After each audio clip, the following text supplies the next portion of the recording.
La formation SST demain, ça y est, ça commence à me gonfler. Ce qui me fait chier en fait, c'est d'aller me retrouver enfermé avec des gens que j'ai pas envie de voir. J'ai pas envie de les voir parce que pour moi, en fait, ce sont des petits lapins. Voilà, des petits lapins. Et les petits lapins, on leur casse les reins avant de les manger. Euh, Ouais, désolé, ouais. Donc, les Rangers sont cirés. Ouais, les gants aussi, hein, parce que et bah des gants en cuir, normal, quoi. Hein, parce que normalement, t'es censé en avoir. Au cas où tout ça, il y aurait un feu, il y aurait une clanche brûlante, enfin ce genre de conneries. En plus, ceux-là, ils sont coqués, je peux péter des vitres avec. Du coup, j'emmène un cahier, des crayons, des fruits secs, une gourde. Bah, j'ai laissé une partie du matos dans la voiture. Une gourde avec de l'eau et du truc à la réglisse là, dans ce genre-là. Bon, de l'anthésite, sauf que là, celui-là, c'est pas celui à la réglisse. D'ailleurs, je vais pas reprendre de celui-ci parce qu'il part très très vite. Il en faut beaucoup pour que ça donne du goût. L'anthésite, parce que si vous avez suivi, eh bien, c'est un, un excitant, un tonique. Plus, voilà, un tonique. Faut pas en abuser, c'est pas bon pour le cœur. Mais en quantité raisonnable, ben, ça permet de rester alerte. J'espère que je vais pas être trop alerte parce que sinon je vais être insupportable et, et la formation risque de mal se finir. Est-ce que j'emmène ma putain de sacoche qui fait Everyday Carry mais plutôt brouette carry? Bon, dedans il y a du matos pour un peu tout, de la corde, des mousquetons, du scotch, du gros scotch là, du duct tape, de la ficelle, un petit kit de secours, un kit feu. J'ai retiré le couteau qui était dedans. Hein. Quoique, alors ça aussi c'est un truc qui m'intrigue. Je serais curieux de voir si je vais atteindre la salle de cours telle qu'elle. Ou si on va me demander de vider mon sac, ou si on va me demander c'est quoi le truc à ma ceinture. Alors je vais le laisser en fait parce que ça m'intrigue. Hein, parce que bon, c'est quand même un lieu un peu sensible, la chambre du commerce et de l'industrie. Personnellement, si j'y travaillais en tant qu'agent de sécurité, bah, ce genre de choses m'intriguerait, m'intéresserait. Bon, alors je me suis dit bon, j'y vais les mains dans les poches, ouais, sauf que bah en fait non, je peux pas y aller les mains dans les poches parce que bah je suis qui je suis et que j'anticipe, je prévois et que bah ce monde c'est pas un monde de bisounours, il peut se passer tout un tas de merde et que bah, je préfère avoir ce qu'il faut au cas où. Donc voilà, vu qu'en plus c'est à peu près une douzaine, quinzaine de bornes de chez moi, donc je pourrais aussi très bien avoir à rentrer à pied ou ma voiture je ne la laisserai pas sur le parking à côté des bâtiments, elle sera laissée ailleurs, dans un lieu où elle sera noyée parmi tant d'autres. Euh, Quoi d'autre, quoi d'autre? Bah ouais, enfin voilà quoi. Ça ne m'enchante pas de retourner faire le clone en salle de cours à 50 balais pour qu'on me dise comment je dois faire le boulot que je fais depuis que j'ai 18 ans. Bref, bon, et qu'en même temps j'ai plus envie de le faire, hein, mais bon, comme je n'arrive pas à me nourrir uniquement d'orties et de châtaignes, bon, bah, et que je suis pas très doué non plus pour créer une entreprise, bon, j'aurais trop peur que ça me bouffe la tête en fait, et ma tête est déjà assez difficile à gérer, en fait, à cause des émotions, pas à cause des pensées. Que bon, bah, je me prépare à l'idée de reprendre un emploi de merde, il faut bien le dire, hein. C'est un emploi de merde. Hein. Pour moi, quand tu gagnes 1200 balles, c'est un emploi de merde. On te file juste de quoi continuer à vivre pour continuer à travailler. C'est ce qu'on appelle un salaire de subsistance dans les idées marxistes ou un truc dans le genre. Chose auquel je n'aurais pas adhéré il y a une trentaine d'années, mais il y a une trentaine d'années, avec le salaire minimum, tu pouvais vivre en fait. Sauf que 30 ans plus tard, le salaire minimum, lui, il n'a pas augmenté de beaucoup, il n'a pas été doublé, alors que par contre, tous les produits de la vie courante, eux, ils ont au minimum triplé, probablement été multipliés même plutôt par 7, voire même par 10, selon les produits. Donc, oui, c'est bien devenu un salaire de subsistance. Bon, j'ai pas envie de renoncer non plus à faire la foire, à boire de la bière, à bouffer des noix de cajou, renoncer à Internet, enfin tout ça. Donc, bon. Donc bon, je me fais à l'idée. Je me fais à l'idée. Bon. Voilà, enfin voilà. Je me prépare, je me suis même lavé. Ah tiens, ah oui, d'ailleurs, j'ai pas fait de vidéo. J'ai installé ma salle de bain d'intérieur, une bassine. Bah, de toute façon, là, sur la cuisinière, maintenant, vu que ça va en route vers l'hiver, j'ai une gamelle d'eau en permanence. Ouais, c'est pas mal, c'est pas mal. Pendant que je vous raconte ma vie, le four extérieur à gaz chauffe et je vais y enfourner mon pétrin, mon pain, qui ne gonfle pas beaucoup. Bon, on verra. Je ne peux pas le cuire dans la cuisinière à bois parce que du coup je garde un feu plutôt modéré pour éviter les incidents et que j'ai pas envie de mettre 3 heures à le cuire le pain. Donc 3 heures je serai normalement couché. Comme cette situation de formation et de retour à la clownerie sociale m'angoisse, je vais probablement prendre un calmant, ce qui ne garantit pas que je dorme d'ailleurs. Parfois, mes énergies sont tellement vives qu'il n'y a plus rien qui peut les coucher. Et du coup, la nuit, c'est comme si j'avais un spot allumé à la place du cerveau, quoi. Un halogène, voilà, une tête d'ampoule.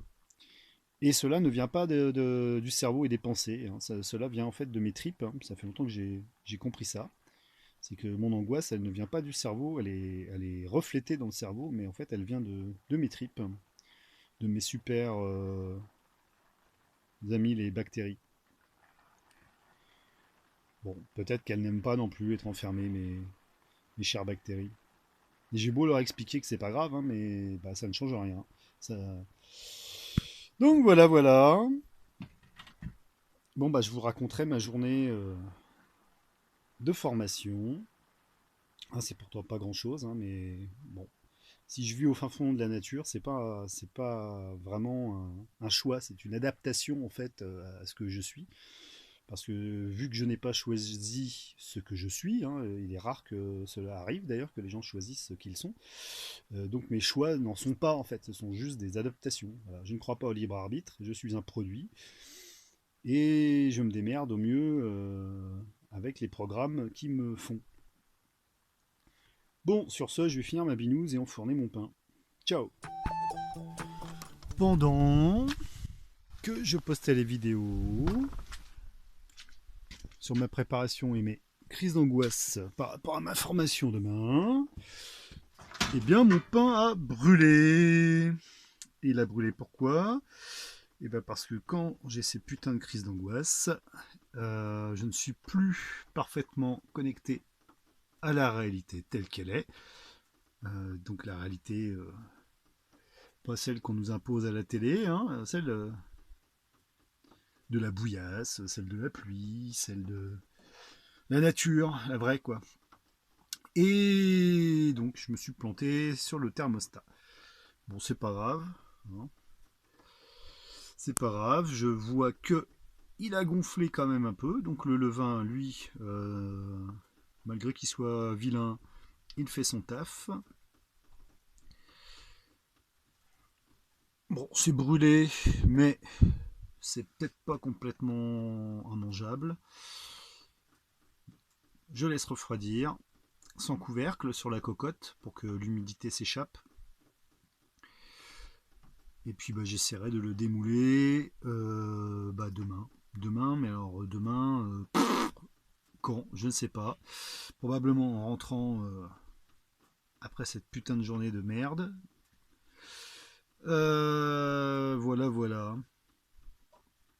Voilà, voilà.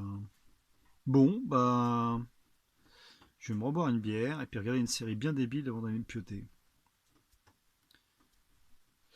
Alors oui, aussi, c'est ça que je voulais dire. Si je parle de ces choses, de ces débordements émotionnels et de ces crises d'angoisse, c'est parce que je suppose que je ne suis pas le seul. Et que donc je m'adresse aussi à ceux qui, comme moi, subissent ce genre de choses depuis longtemps. Moi, personnellement, ça a commencé, j'avais 7 ans. Ça m'a foutu toute mon enfance en l'air. Personne ne comprenait rien autour de moi. Hein, vu de l'extérieur, je ressemblais à un gamin ordinaire. Sauf que bah, à l'intérieur, c'était pas le cas, quoi. Hein. 7 ans, 8 ans, 9 ans, les enfants, ils jouent. Ils s'émerveillent. Moi, à 7 ans, 8 ans, 9 ans, je priais pour crever tellement ce monde me faisait chier, quoi. Et tellement j'étais angoissé, raide comme un bout de bois, des claquages tout le temps, des insomnies, tout un tas de choses aussi que mon cerveau projetait, imaginaire ou pas, ou en tout cas qu'il voyait, imaginaire ou pas. Alors bon, il existe des moyens hein, de maîtriser ces débordements émotionnels. Euh, des moyens, je veux dire, naturels, qui ne passent pas par la prise de médicaments. Mais pour la plupart de ceux qui ont réussi à maîtriser ces débordements, eh bien, c'est le retrait. Voilà. On se retire dans un coin. Je suppose que la plupart des yogis, des chercheurs de vérité, de paix, de Dieu, de philosophes en tout genre, devaient avoir une sorte d'angoisse et de souffrance commune à la mienne. C'est pas, je suppose, anodin si on vit retiré, que l'on évite de vivre en couple, de faire des enfants. Hein, c'est pas parce qu'on trouve ça con, hein, c'est juste qu'on ne peut pas en fait. Et qu'il vaut mieux s'en abstenir. Déjà pour éviter de transmettre un patrimoine génétique dégueulasse. Hein, ça m'aurait vraiment fait fendu le cœur d'avoir des gosses qui auraient vécu les mêmes merdes que moi enfant. Et ça m'aurait aussi fait énormément de mal parce que bon, je suis pas quelqu'un de sympa quand je suis en crise, ça c'est une certitude. Donc le seul moyen, bah, c'est le retrait, voilà, de vivre en exil. Ce qui à un moment donné est libérateur, hein, parce que en fait dans la solitude, s'il y a une grosse part de souffrance au départ, parce que ça ne correspond pas aux critères que la société et la famille veulent nous imposer, hein. Hein, ça a été d'ailleurs le grand souci relationnel avec mon père. Euh, parce que bah, les gens qui ne vivent pas ça, ils peuvent pas comprendre, quoi. Pour eux, ça n'existe pas, c'est dans la tête, quoi. Alors c'est en partie dans la tête, ouais, c'est sûr, mais pas que, quoi. C'est aussi dans les tripes, c'est aussi dans les gènes, c'est aussi partout, quoi, en fait. On est cela, quoi. Voilà, c'est pas un choix, nous sommes ça, quoi. Et donc il existe quand même des possibilités de se pacifier, hein, parce que le but de la philosophie et de la religion, pour moi, c'est ça, quoi, c'est de trouver la paix. On s'en fout de savoir si Dieu existe ou pas, s'il est bon ou pas, s'il est juif ou pas. On s'en fout de savoir si le nirvana est non théiste. Tout ça, c'est pour le cerveau, c'est pour l'intellect. Hein, la réalité mystique, ce n'est pas de la branlette intellectuelle, c'est expérimental. C'est de jouir d'une paix réelle. Et cette paix réelle, elle ne s'obtient que dans le renoncement au monde. Voilà. Et quand je dis renoncement au monde, ça inclut la partie de nous qui fait partie du monde. Voilà. C'est ce qu'on trouve aussi dans les évangiles, hein, le Christ en parle, le monde est un cadavre, et celui qui voit que le monde est un cadavre, le putain de cadavre du monde, ne peut plus le retenir. Bah non, parce qu'une fois que t'es éveillé, la bonne blagounette du monde, t'y crois plus. T'es toujours pris dedans hein, tant que t'es incarné, parce que tu ne peux pas échapper à tes gènes, à ton éducation. Voilà, il y a des choses que tu arrives à améliorer, à modifier, mais bah, si te manque une jambe, t'auras beau le savoir, elle repoussera pas. Voilà. Et ben, les soucis psy, c'est un peu la même. Et en fait, pour moi, c'est même pas psy, hein, c'est émotionnel. Hein. C'est-à-dire que ma raison, elle va très bien. Hein. Elle va très bien, sauf que quand les émotions sont trop fortes, la raison, bah, elle se barre, quoi. Terminé. Voilà. Bon, donc bref, je retourne faire joujou dans le monde. Ça m'emmerde au plus haut point. Bon, je sais que ça va être comme ça une journée ou deux. Après, ça va se tasser. Hein. J'ai beau le savoir, ça ne change rien.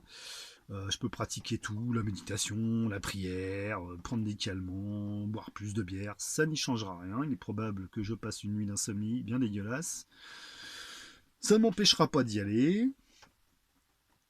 Ça ne m'empêchera probablement pas d'être efficace, hein, parce que c'est ça aussi une contrepartie, hein, c'est que hypersensible, hyper réactif, mais aussi généralement hyper efficace.